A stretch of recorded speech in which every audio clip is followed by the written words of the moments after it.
Se da inicio a la audiencia con motivo del expediente número 1115-2009.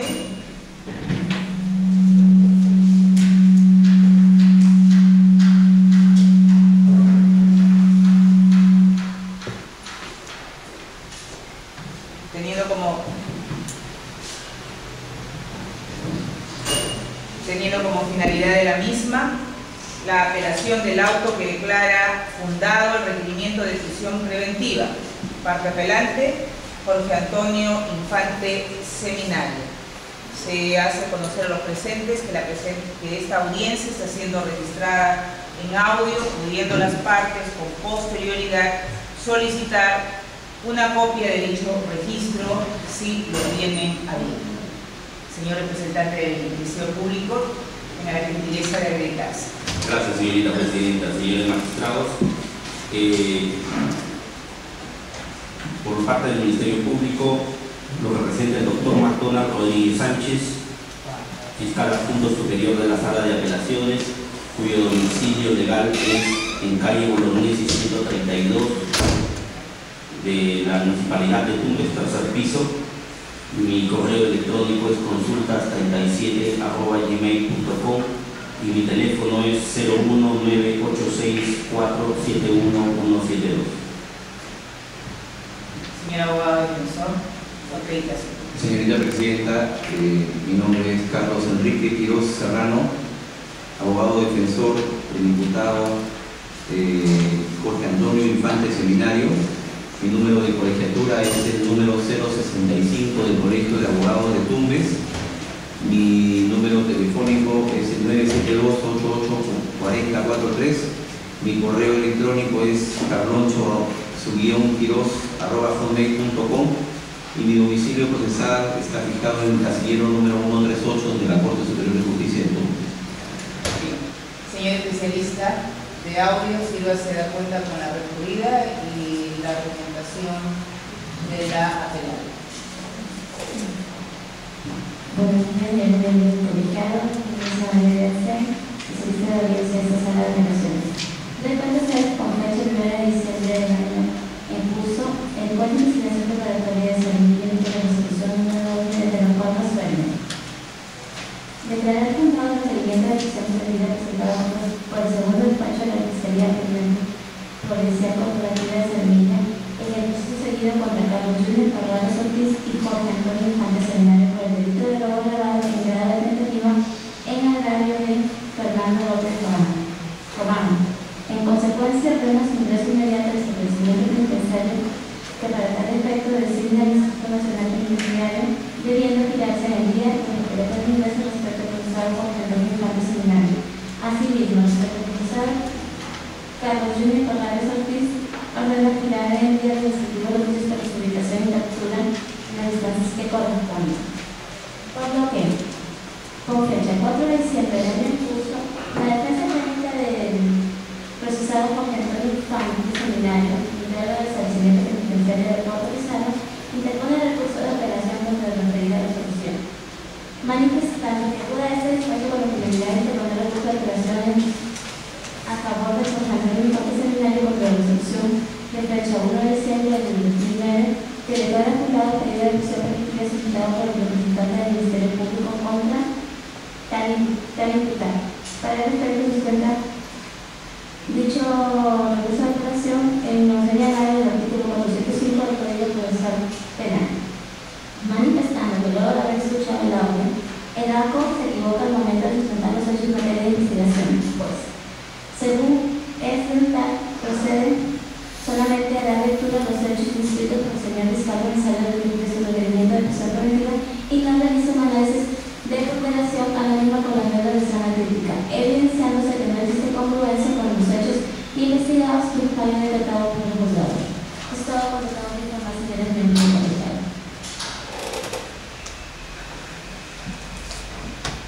Señor abogado defensor, se le da uso de la palabra para que fundamente oralmente la apelada. Gracias, señorita presidenta.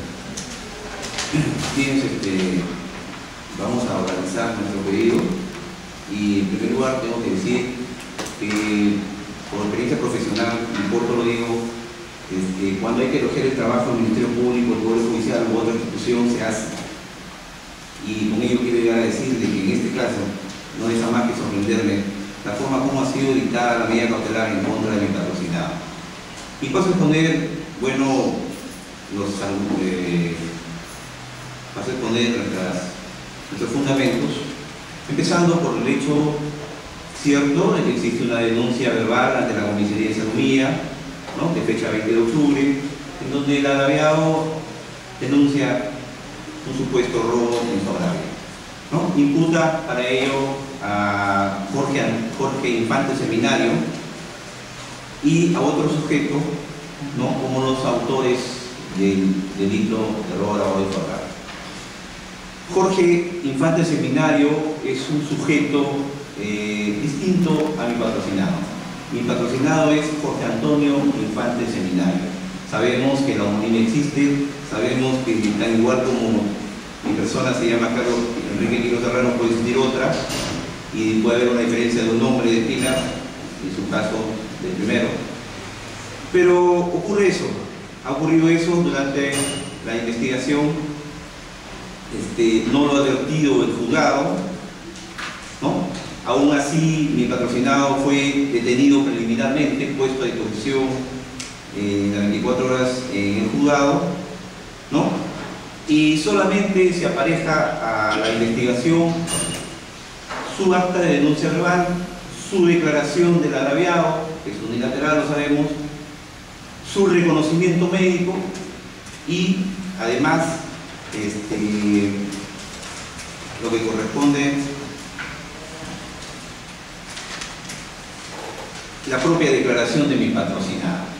Entonces, el juez de investigación preparatoria de Salumía no valora bien los actuados, no verifica los hechos, no contrasta las diligencias y no advierte en consecuencia de que el agraviado, primero lo que dije, señala, imputa y sigue imputando en su declaración solo a Jorge Infante Seminario y no a Jorge Antonio Infante Seminario.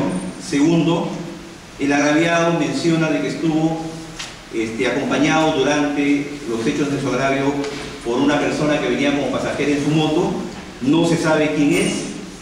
Señala también de que fue en el lugar, barrio San José de Salumía. No precisa ningún testigo presencial, no se ha tomado ninguna declaración de algún testigo al respecto. Señala también de que fue a la casa de mi patrocinado, conversó con la madre de mi patrocinado, le preguntó por la moto. Sin embargo, lo que él dice, y tampoco se le ha tomado la declaración testimonial de la madre de mi patrocinado, incluso dice que fue acompañado de su madre y que fue acompañado de su cuñada, tampoco se les ha tomado su declaración testimonial. Entonces, habida cuenta, hay insuficiencia, no se han actuado las debidas diligencias, no existe la convicción que haya llegado a determinar al juez de la causa que dicte tan extrema medida coercitiva. Y entre otros aspectos, refiriéndonos a los hechos, el agraviado, cuando va al reconocimiento médico, señala solamente que fue agraviado por 3 sujetos, de los cuales solamente dice él que conoce a uno. Sin embargo, cuando llega a declarar, dice que ya conoce a 2, ¿no? Eso lo vemos en la data del certificado médico legal que corre en autos. De igual manera, sorprendente es que en la carpeta fiscal aparezca las sendas boletas de venta de la motocar, de la moto lineal, materia de sustracción. Y lo digo así porque si revisamos la carpeta, el cuaderno, vamos a encontrar que esos documentos han sido agregados recién en la fecha del 1 de diciembre de este año. Esto es cuando ya mi patrocinado estaba detenido, ¿no? Y se entiende que estos documentos no corrían antes de su intervención, ¿no? Ahí está la fecha de la casa comercial, 1 de diciembre del 2009, atendiendo también a que el señor fiscal presentó su requerimiento de prisión preventiva el 29 de noviembre del 2009, 2 días antes que esos documentos sean agregados a el cuaderno. Igualmente, tenemos que decir que en lo que corresponde a la declaración de mi patrocinado, Jorge Antonio Infante Seminario, ¿no?, quien ha negado los cargos y a quien no se le ha hecho una debida declaración, una toma de declaración, ¿no?, puesto que si revisamos solamente hay 6 o 5, 7 quizás preguntas mínimas, ni siquiera pues digamos sustanciosa la declaración, ¿no? Y no se le puede combinar a mi patrocinado a que él asuma su culpa, se autoinculpe, se autoincrimine. Eso está prohibido, lo sabemos en la legislación nacional y en los tratados internacionales. Sin embargo, el Ministerio Público ofrece como elemento de convicción la declaración de mi patrocinado. Siguiendo, tenemos que decir que mi patrocinado en ningún momento ha aceptado que sea su apelativo Cebollita, y menos Coque. Tampoco lo ha aceptado. ¿De dónde salió eso? De la declaración del agraviado. ¿Quién lo acoge? El señor fiscal, ¿no? ¿Qué más? Mi patrocinado no usa lente. Sin embargo, eso no se ha verificado tampoco en autos, no se ha verificado en sede policial, en su declaración, pero sí lo dice el agraviado a su mejor modo y conveniencia. ¿Qué más? Tenemos el hecho de que se distrae el señor fiscal si es una motocar, si es una moto lineal, quizás confundido por la tardanza en que lleguen los documentos, si es que pertenecerán también a la moto lineal que se acusa, que se entiende sustraída, ¿no? Y al menos así lo entiende la defensa y lo califica, pero el señor juez no ha calificado todos estos extremos.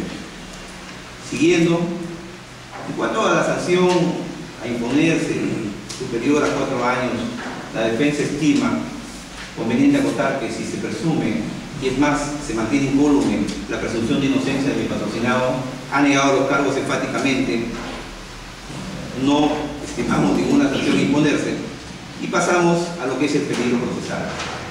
Mi patrocinado en sede policial, en su declaración urgente, digámoslo así, porque tenía detención preliminar,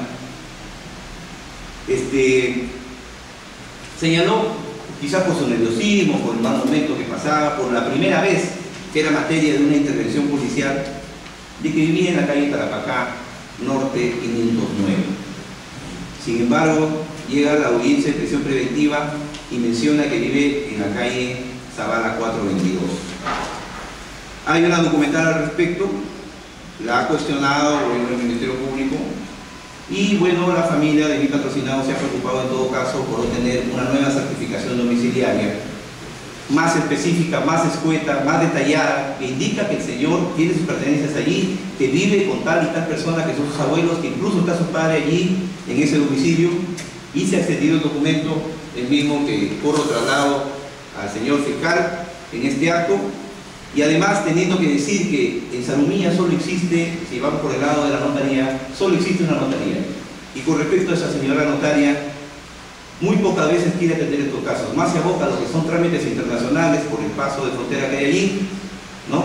Y es muy raro que atienda una certificación de domicilio, lo deja para otro día, así de fácil. Tiene que atender, claro, lo que le produce más, ¿no? Y lo ve a Salumilla quizá solamente al centro como una zona segura y no a los alrededores. No dispone de inmediato una certificación y por ello justificamos esa limitación de tiempo. En todo caso, estamos presentando esta certificación, señores. Si lo puede por el lado, señor fiscal, en este año. En tal sentido, señorita presidenta, señores magistrados, señor fiscal, la defensa estima que debe declararse fundada nuestra apelación, debe ordenarse de inmediato su libertad por las reglas de comparecencia restringida, que la regla de conducta del caso amerita. Finalmente, antes que me olvide, es cierto que estamos en Tumbes, estamos en una zona frontera, estamos expuestos a irnos al Ecuador, quizá en cualquier momento, por ser una zona de libre tránsito, y tratándose de los delincuentes, o presuntos delincuentes, como puede ser el caso de mi patrocinado, bueno, estaríamos pues hablando de que si el señor está viviendo en frontera, existe peligro de fuga, no creo que sea el caso, ¿no? Sin embargo, algunos fiscales, con el respeto que se merece el señor fiscal presente, así lo vienen argumentando, lo vienen diciendo en su requerimiento de prisión, pero ello creo que no es válido y no amerita pues decir que hay peligro procesal al respecto. Eso es todo, señor presidente.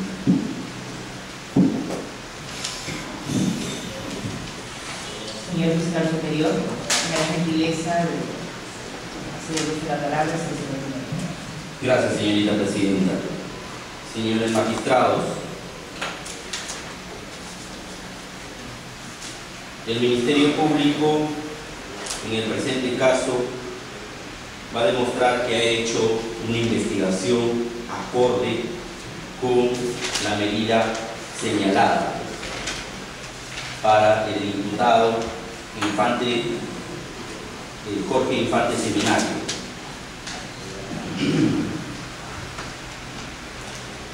Para empezar debemos explicar que el procedimiento llevado a cabo ha sido de acuerdo a las normas establecidas en el nuevo Código Procesal Penal, no tan nuevo, ya tiene muchos años de vigencia. Y para ello debemos un poco establecer cuáles han sido los hechos para poder en todo un contexto tomar una decisión al respecto, señor presidente, señorita presidenta, señor magistrado. Los hechos son los siguientes. El día 20 de octubre,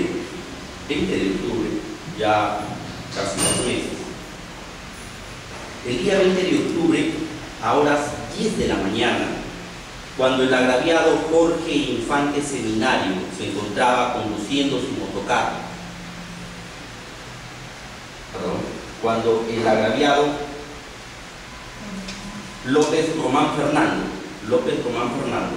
se encontraba conduciendo su motocarro, haciendo un servicio de taxi en Salomía, le tomaron efectivamente un servicio una señora que llevaba, según señala en su declaración, llevaba hoyos. A la altura, cuando se iba el mototaxi, le toman de Salomía para Uña de Gato. Y cuando estaba a la altura del barrio San José, en el mismo Salomía, cuando estaba a la altura del barrio San José, lo interceptó una moto lineal de color rojo, que es la característica que da, rojo con negro, que es la característica que da el agraviado. El agraviado. Y fueron 3 sujetos los que estaban en la moto. Él ha querido evadirlos, y en ese momento, cuando los ha querido evadir, lo han terminado cerrando de la moto. Y han bajado 2 con arma de fuego. Uno se ha quedado en la moto y 2 han bajado con arma de fuego. Y a la señora que estaba le han dicho bájate, amenazándola. Y al agraviado, como ha querido poner resistencia, ha habido un forcejeo y le han metido un cachazo en la cabeza con una pistola, le han metido la cacha en la cabeza y le han roto la cabeza. Y lo han tirado al suelo, lo han tumbado entre los dos y después lo han dejado y se han ido con la mano. Como ha sido a las 10 de la mañana, efectivamente va a querer poner la denuncia mientras todo este lapso ya han sido 11:30 de la mañana. La flagrancia de alguna manera ya se había perdido en todo caso. Es por esa razón que en su primera denuncia verbal da todas las características de las personas involucradas. En una primera declaración de denuncia verbal a las 11 de la mañana del día 20 de octubre, porque había reconocido a 2 de las personas, las conocía, a 2 de las personas que lo habían intervenido para quitarle la moto. Y dice, son 2 los autores del hecho en su agravio, un sujeto llamado Cebollita o Boquín, que se apellida Jorge Infante Seminario, de aproximadamente 19 años de edad, que vive por el asentamiento humano a las Malvinas, y el otro con pelo corto, llamado Carlos Pagales Ortiz. Debemos tener en cuenta, señorita presidenta, la hora. Para mí es importante la hora.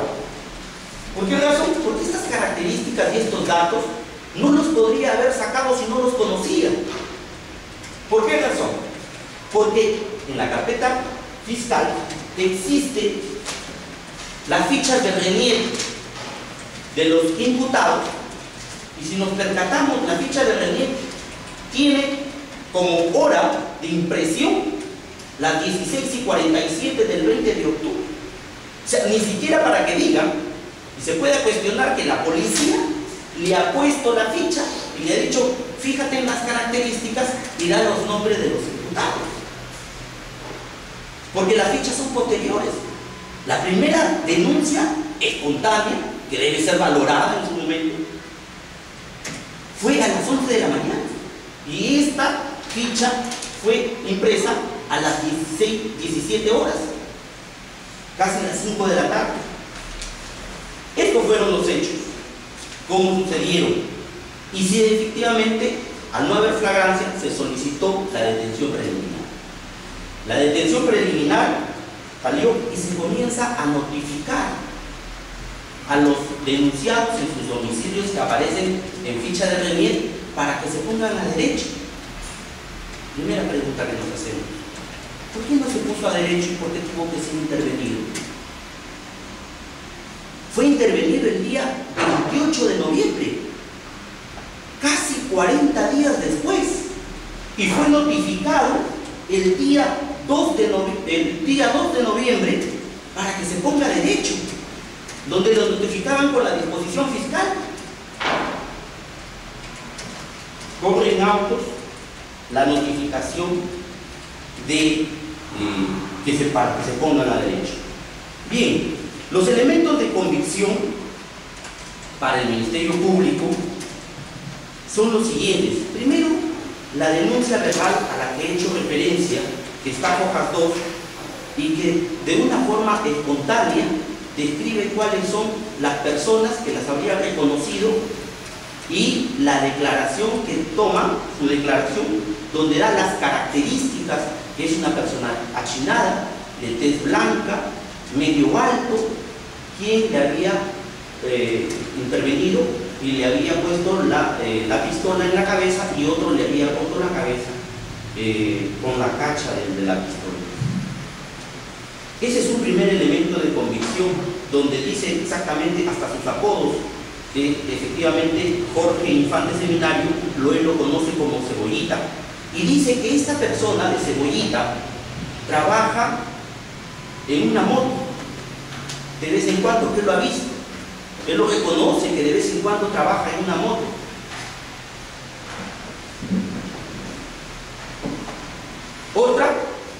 Otro elemento de convicción es la declaración del agraviado, donde narra pues la forma y circunstancias, cómo fue intervenido de forma coherente, ya después de hora y media que había dado su primera denuncia verbal, y donde también vuelve a señalar que vive más o menos por las Malvinas, el llamado Cebollita, que es Jorge Infante Seminario, y vuelve a señalar sus características físicas, ¿no? De contextura delgada, tez blanca, medio achinado. Un tercer elemento de convicción es el certificado médico legal.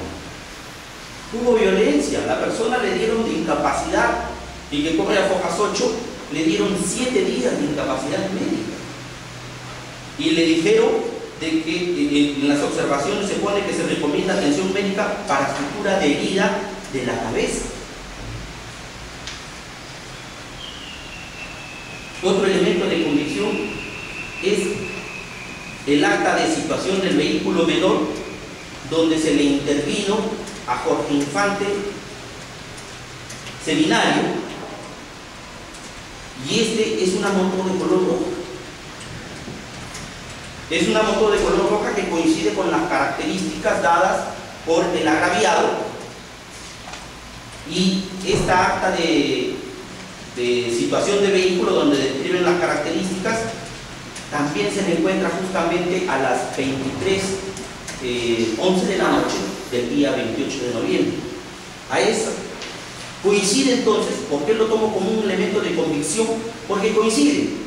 El agraviado en su primera denuncia señala de que esa persona trabaja en una moto de vez en cuando, pero que se dedica a delinquir y que es de color roja la moto, lo cual coincide. Por eso lo pongo como un elemento de convicción. La declaración del imputado Jorge Antonio Infante Seminario a Fojas 30 también es un elemento de convicción para el Ministerio Público. ¿Y por qué? Porque dice que conoce a su co-inculpado Carlos Pagales Ortiz. ¡Qué coincidencia! O sea, a la persona que también lo señala, el agraviado como su coautor, también es que dice, y él lo reconoce, que es su co-inculpado. Efectivamente dice, sí, yo lo conozco porque siempre anda por el parque. O sea, tiene amistad con esta persona. Ese es un elemento de convicción que nos lleva definitivamente a ver que esta persona del imputado conoce a su co-inculpado. Y si el agraviado en un primer momento, de forma espontánea, dijo quiénes eran y dio sus características físicas, entonces se puede llevar esta declaración misma del imputado a tenerlo como un elemento de convicción. Otro elemento de convicción es el no haberse puesto a derecho. No haberse puesto a derecho porque fue notificado en el domicilio que sale en Renier. Si una persona que no tiene nada que ver en el tema y me notifican hoy día y me dicen, oiga, usted está, porque se le notificó la disposición fiscal donde le estaban ya imputando un delito, ¿por qué no se puso a derecho? Entonces esto también nos lleva como un elemento de convicción de que su participación efectivamente se dio.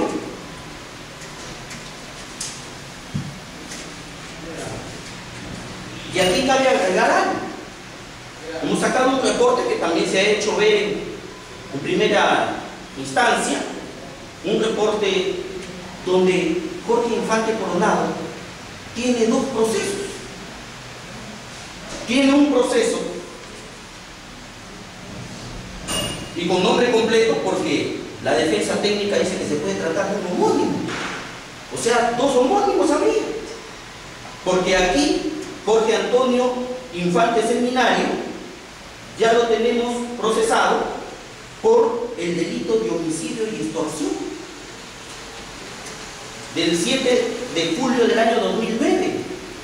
Es un tema reciente que se está investigando en Salomía por el delito de homicidio y extorsión, y otro delito del 16 de junio del año 2008 por hurto agravado.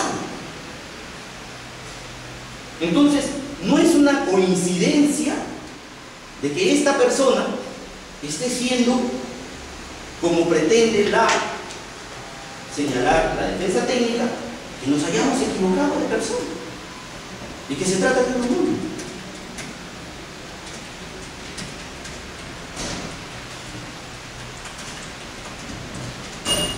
La prognosis de la pena.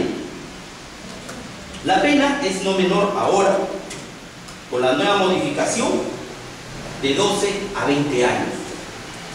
Esta nueva modificación de 12 a 20 años, si bien el imputado tiene 20 años de edad, que sería una inimputabilidad restringida, lo cual no es una obligación de aplicación del juez, porque la ley bien claramente dice, expresamente dice, podrá reducir la pena, podrá, le da una facultad. Entonces no se debe tomar como que por ser menor de 21, entonces le vamos a hacer una prognosis de pena descontando ya la pena. Pero al margen de eso, sin perjuicio de eso, no hay causa de justificación ni de exculpación, lo cual llevaría de 12 años, poniéndonos en el caso de que se haga la prognosis en el mínimo, para abajo, no llegaría nunca a menos de 4 años una sentencia condenatoria. En ese sentido, el requisito de la prognosis de pena también se estaría cumpliendo. Vayamos al peligro procesal. El peligro de fuga, el Ministerio Público lo considera que se encuentra debidamente acreditado que hay peligro de fuga. Primero porque no tiene arraigo laboral.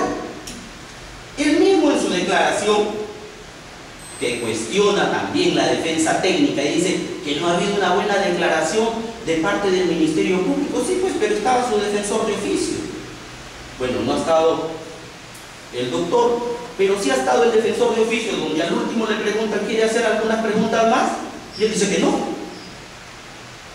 Entonces, no se puede ahora venir a poner como un argumento de que no ha habido una debida investigación, porque si hubiera querido haber si no hubiera habido una buena investigación en su declaración, en todo caso, ahí estaba su abogado de oficio para hacer las preguntas pertinentes al descargo, si lo consideraba pertinente. Y dijo que no tenía ninguna pregunta que hacer. Volviendo al peligro procesal. No tiene arraigo domiciliario porque en su misma declaración dice que él trabaja eventualmente en una moto. Que esa moto es de su mamá y que esa moto la trabaja realmente su hermano. Y que él trabaja eventualmente. Palabras textuales en su declaración. Eventualmente. Si bien hay un certificado de una constancia de trabajo legalizado por el juez de paz, el juez de paz lo que ha hecho es legalizar las firmas, y así lo ha manifestado expresamente en su misma en el mismo documento, que legaliza la firma, no da constancia de que esté legalizando que el señor trabaje en la moto.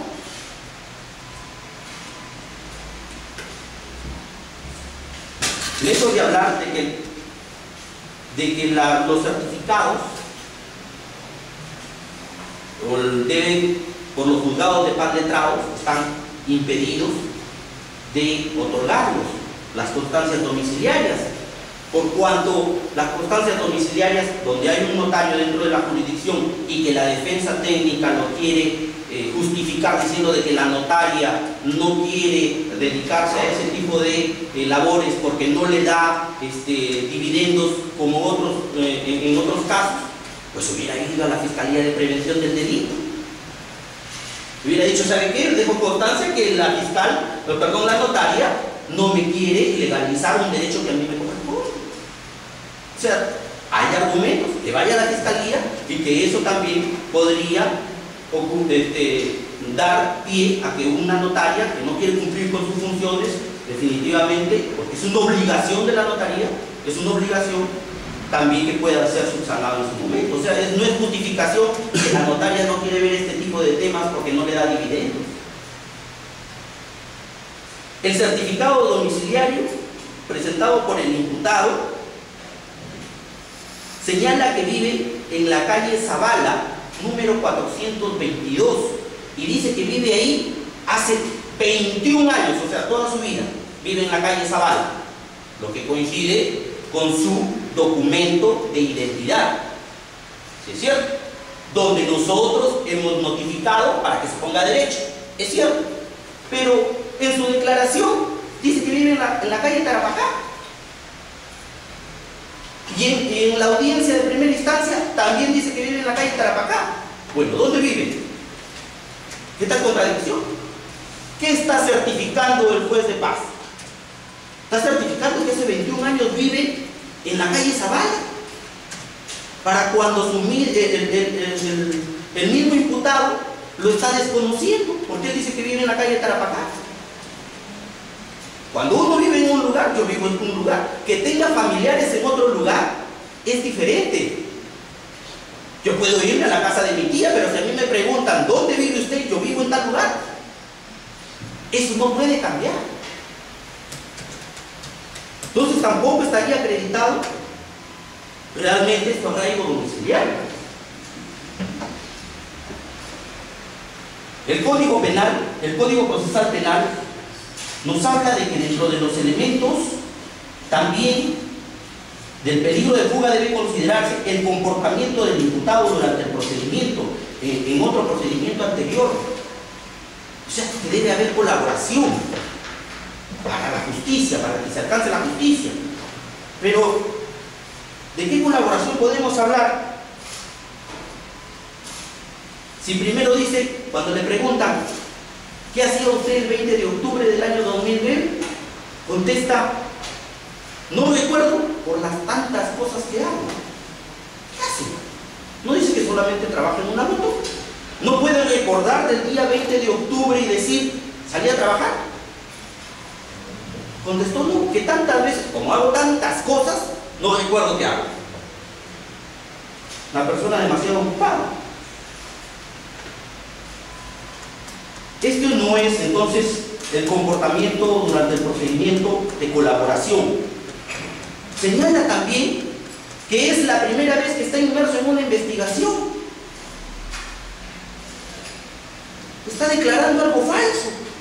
Lo estamos probando que está involucrado en dos procesos: de hurto agravado y de homicidio y extorsión, desde el año 2008 y en el 2009. ¿No va a recordar ninguno de ellos?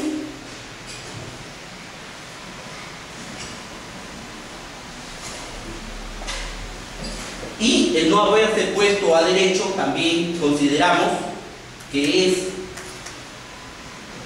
un acto de no colaboración, más allá de la gravedad de la pena, que se ha aumentado justamente en este tipo de delitos del robo agravado de 12 a 20 años. Y efectivamente, y voy a sustentar también lo mismo que dijo el fiscal provincial, hay un peligro efectivamente que sea frontera Tumbes con el Ecuador. Si hay un peligro de fuga, eso es objetivo. Es una sola ciudad, Tumbes con Huaquillas. Pasamos como en nuestra casa. Si paso ya no siquiera ya no regreso. Eso es una realidad.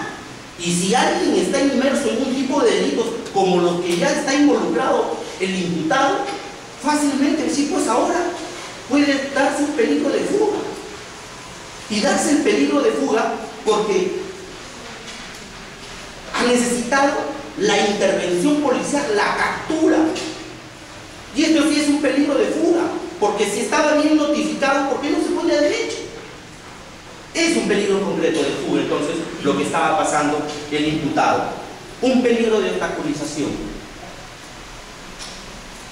Se debe tener en cuenta en el peligro de obstaculización que las pruebas pueden ser, como ya lo están pretendiendo, señorita presidenta, señores magistrados, realizar. Solamente a modo de información lo voy a señalar esto. Los fiscales involucrados están siendo analizados por el tal Cebolla. El día domingo ha habido una muerte. Han matado a una persona este domingo. La persona se ha acercado al fiscal provincial y le ha dicho, por Cebolla te voy a matar. Ya ha sacado el arma y lo ha amenazado al fiscal. Señor presidente, objeción está documentada, señor fiscal, me parece. Especulando. Así es, señor fiscal, señale a la argumentación que llama esta audiencia. Bien. Es un peligro de obstaculización porque hay su imputado está libre, debidamente identificado y también debidamente notificado para que se ponga a derecho. Tampoco lo hace. Si ambos se conocen, ¿por qué no le dicen ponte a derecho? Pues no tenemos que ver nada si nos conocemos. Es un peligro de obstaculización porque ellos afuera pueden, las pruebas las pueden hacer que se pierdan. Y bajo las circunstancias que tenemos, es necesario, como no ha sido en flagrancia la captura de esta persona, es un peligro inminente que se pueda poner en libertad a otra persona más ya de los autores del delito. Por esas razones, señorita presidenta, señores magistrados, solicitamos se declare fundada, se confirme, perdón, la resolución venida en grado que declara fundada la prisión preventiva del imputado Jorge Infante Seminario. Señorita presidenta, como derecho que me asiste, le solicito la réplica. No más de 5 minutos, señor abogado. Gracias, señorita presidenta. Bien, hemos escuchado al señor fiscal.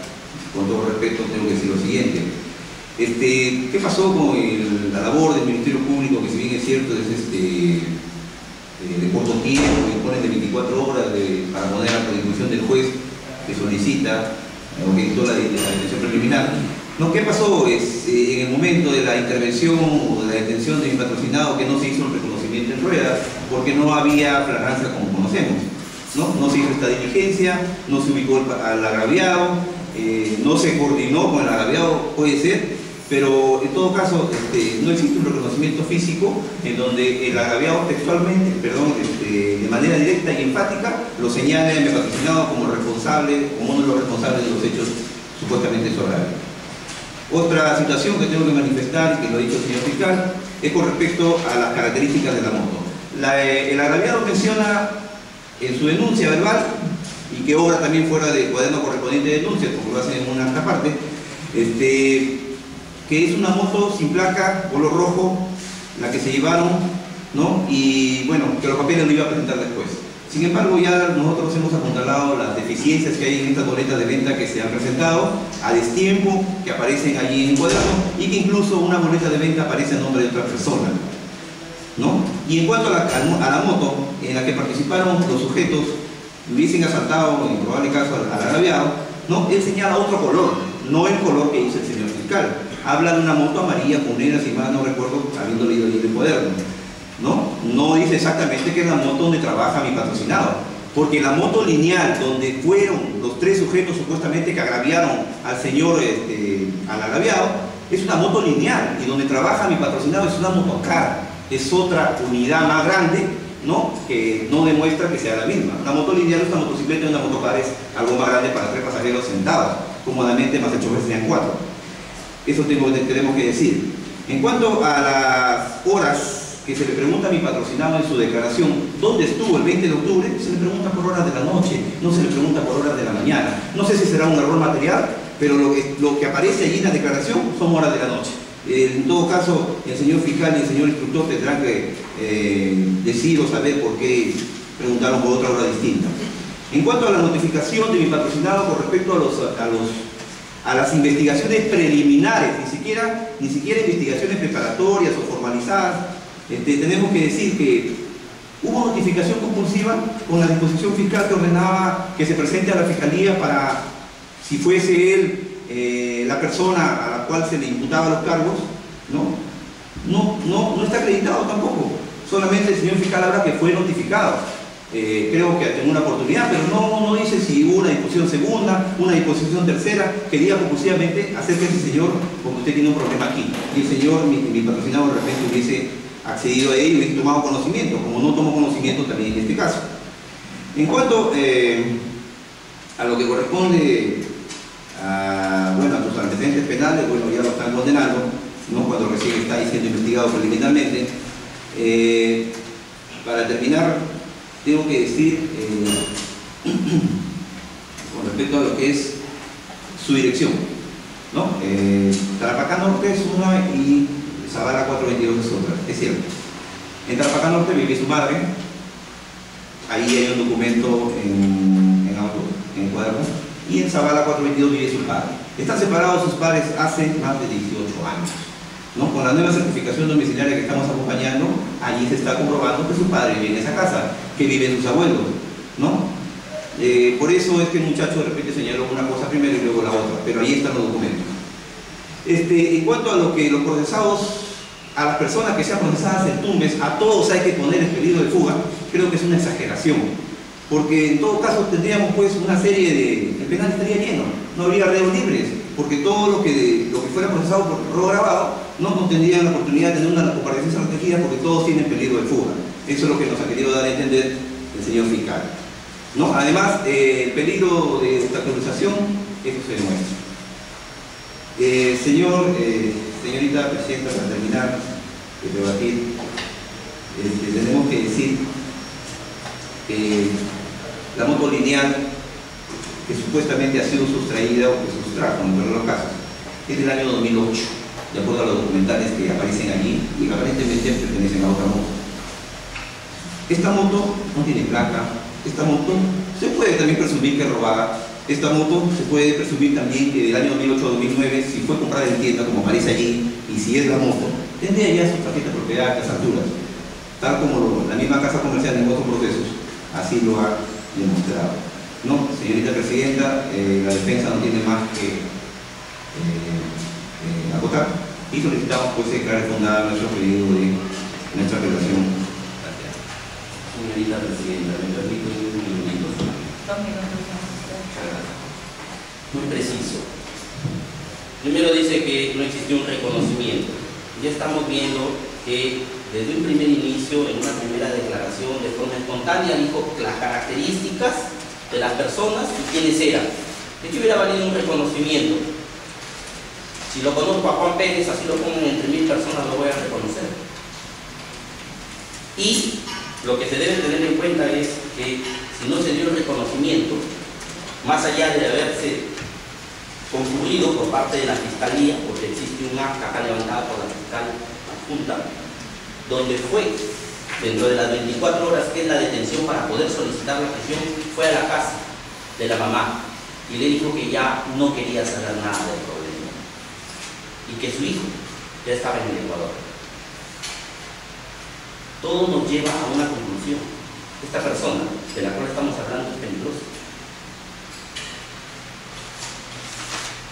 Dice que se han presentado a destiempo los documentos y quiere cuestionar de que la moto no se trata de la moto, de que no le hayan robado. O sea, se hizo romper la cabeza, se fue, puso una denuncia. Loco es el agraviado. Quiere hacer problemas de la nada. Primero se rompe la cabeza, va, pone denuncia, hace todo, y la denuncia, y después, porque es lo que pretende la defensa, señalar de que la moto podría no haber sido robada y que no existía. Existen los documentos de la moto y en una primera declaración señala de quién es de propiedad y dice que es de su hermano. Señala que es de su hermano José Daniel López Román, que es la moto. Y efectivamente en los documentos presentados de la moto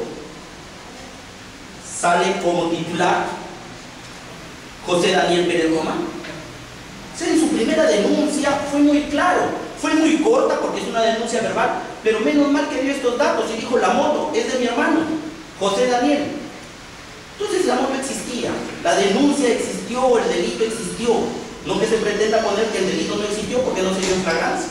Lo lamentable que es no detener en flagrancia a las personas. Conducción compulsiva, dice que se necesitaba una conducción compulsiva. Se iba a necesitar, si había una requisitoria en contra de esa persona, y si el Ministerio Público lo notificó en buena hora, porque eso ahora me vale como un argumento a mí, como fiscalía, porque de repente no lo hubieran notificado con la disposición, porque ya tenían las requisitorias para ser capturado por una detención preliminar que ya el juez lo había otorgado. Entonces no era necesario que, porque no vino, ahora la defensa técnica diga: no, pero entonces lo debió de traer conducción compulsiva. ¿Por qué? Si ya estaba con una requisitoria, era una persona justamente no habida. Yo creo, señorita Presidenta, señores magistrados, que los argumentos expuestos por el Ministerio Público son para que se confirme la detención, la prisión preventiva en contra del imputado Jorge Infante Cedillo. Se suspende esta sesión por unos 5 o 6 minutos para deliberar.